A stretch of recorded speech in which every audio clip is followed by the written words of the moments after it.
One of my earliest childhood memories is being in the kitchen with my dad and older sister, learning how to make fudge. I've never tasted anything as good as fudge, so I learned how to make it myself.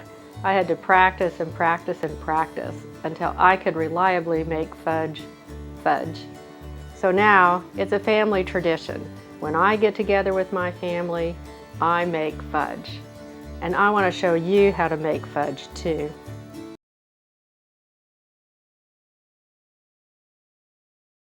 My dad used 2 1-ounce squares of unsweetened chocolate, 2/3 cup milk, 2 cups granulated sugar, a half a teaspoon of corn syrup.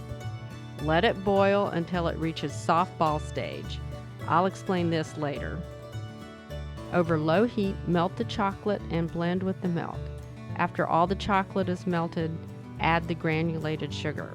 After the sugar is blended into the chocolate and milk mixture, add a half a teaspoon of corn syrup. First, stir often before the batch begins to boil. When you stir frequently before the fudge boils, you get those tiny crystals. But the most important rule of all is to know when not to stir the fudge. Don't stir it once it has started to boil. Don't stir it after it has reached softball stage. Don't stir it after you remove it from the burner. And don't stir it until the temperature drops to 100 degrees Fahrenheit or below. If you do stir it one of these times, your fudge will form very large sugar crystals and will have a grainy texture.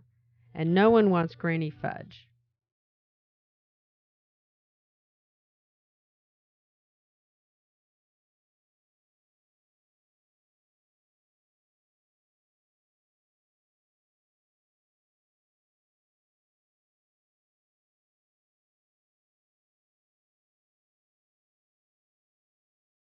Once it has boiled to softball stage, remove from heat. Add the 2 tablespoons of butter.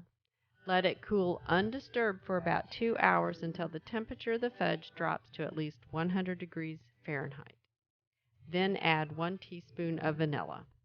I love the vanilla flavor in fudge, so I use Mexican vanilla or double-strength vanilla.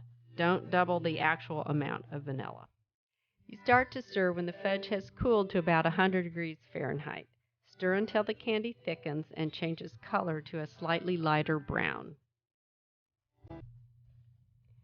When the mixture loses its shine, it has fudged, and it's time to pour it out of the pan. Pour it out as quickly as possible onto a prepared greased platter. Promptly cut it with a sharp knife before it completely hardens so you can have fudge pieces.